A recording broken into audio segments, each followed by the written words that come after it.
Hey everyone, welcome back to the channel. This week's video is going to be which vegetables to plant in the spring, which fits in nicely with our major big idea to plant a ton of food this year to hopefully feed us year-round in vegetables and fruits, and then a lot of crops to store in the winter time in ways that we can sustain ourselves during the spring and the summer, but also during the winter when it's not so favorable to garden. So if you are new to this channel, would you consider subscribing and following along with us, because there will be lots of content this year as we have a really clear vision of where we are heading. I think it's totally possible for everybody to do this in some capacity in your little square of the earth that you've got.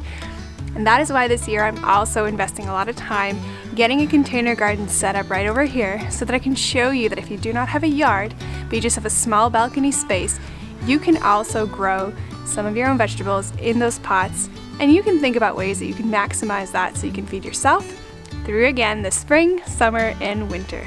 So let's get into it. Now, we've already been covering some videos of vegetables to plant early spring, and right now I want to show you some of the things that we have started already, transplanting them into pots and into our garden beds out here, and how we're making progress on the spring garden already, so that you can also follow suit and quickly get up to speed with growing your own vegetables starting this spring. If you've been following along with us, you know that we've already started our first batch of vegetables and flowers this year. I'm starting another batch today, which will be in an upcoming video, but I want to show you the things that we have started indoors, all frost hardy, and I have a list of this garden master plan in the description box below, which you can get for yourself if you also want to be a part of this succession sowing, growing your garden this year, so that you can have crops as soon as possible, but also for as long as possible, so that all your stuff is not ready all at once, but in little successions. And I plan to do that every year and never really got around with it, but this year we've made a plan, we have a structure for how we're planting so we can keep track of the food that will first be ready and upcoming successions that will come in the next coming months. So the things we've done this week is plant out some of these seedlings that we started in early February into pots, as well as into their own garden bed. So we're doing two kinds of gardening, in containers as well as in-ground beds. First, I'm going to show you the in-ground beds. Really, these are so simple. The only cost that you have here is the compost that you have to make your beds. We didn't even till the grass. You could put a layer of cardboard down just to kind of minimize those weeds, but we find that they always creep up on the side of the beds in any case, so we don't spend too much time prepping the beds at all. We just put a layer of dirt down and start planting. This is the easiest way you can start garden beds. You don't need to build nice bins, although all those are so nice. Truly, simply, if you want to grow food just like us for the cheapest amount possible for as much as possible, this is all you need, is to get some nice manure or compost and start planting your seedlings in.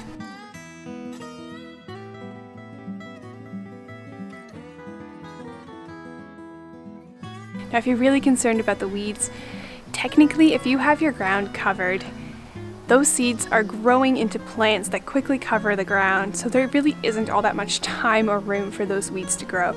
They always kind of peek up on the sides, and you could put some rocks or wood chips in between your beds to kind of minimize that from happening. There's lots of ways you can mitigate outside of the garden beds for your weeds, but really inside of the beds, our goal is just plant as much as possible as quickly so that the ground is covered and there's no time for those weeds to really grow. So this week I planted out all of the seedlings that we have grown, that we have started at the beginning of February, and that keeps up with our plan to plant out the things that we start before we start another succession, and so things will kind of follow along with each other. Again, these are just frost hardy crops. We have got our onions, radishes, broccoli, cauliflower, and cabbage, lots of turnips, leafy green, spinach, kale, Swiss chard, getting all of those things into this bed that will primarily hold our vegetables. Now, I'm not showing you here, but I've got our flowers planted in a separate garden bed close by our house here, just because we hope to kind of keep our flower bed here along the house. It's a bit in the shade, and so I'm going to use this space to grow our flowers, and then using the big garden beds in an organized manner to track our succession sowings of vegetables and later on some fruits in the summer. The second thing I did this week is plant some of these seedlings out into our pots here on our balcony. So let me show you what that looked like. Alright, I have gathered all the pots we had around here or recently got gifted or just was left around together, and I'm going to start getting my container garden together. My only criteria for planting into containers is that it has to have drainage holes, and I'm mindful of the material that could potentially be seeping into the dirt and into my fruit and vegetables. So keep that in mind as you're selecting containers, but just anything that can hold dirt is a possibility. And anything that doesn't have drainage holes, I'm adding my own little plastic container with drainage holes or making some kind of system inside so that it can drain. So for example, something like this, no drainage holes, has a little container inside because we never want just stale water sitting in there that's not going anywhere. So I'm gonna fill these all up with some dirt. Oh yeah, and then the third thing I'm considering is just which pot would be best for which vegetable. So for example, carrots want some growing room. Of course, a carrot is, you know, roughly this big. And so I wanna give it a pot that's gonna be able to let a carrot grow to whatever size I am shooting for. So bear in mind the pot that you're using for whichever vegetable you're gonna be growing. So 3 things: drainage holes, be mindful of the material, and pick the pot that best suits what you're growing. Let's fill these up with some dirt and then transplant our seedlings in.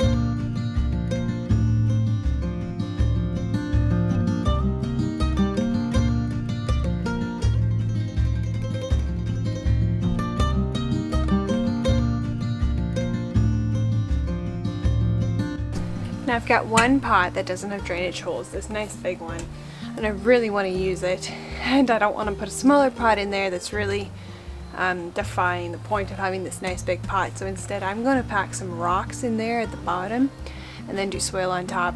It's not a perfect solution, but it'll help a little bit. If there's a chance we overwater, this water will sink to the bottom and kind of hang around at the rocks, and the roots hopefully won't be in water.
My hope with this balcony is to give you guys an idea of how you can do this in your own capacity if you have a small patio or balcony to grow your own vegetable. And I hope by middle of the season and end of the season to show you how every single vegetable and fruit can be grown in pots and what that actually looks like.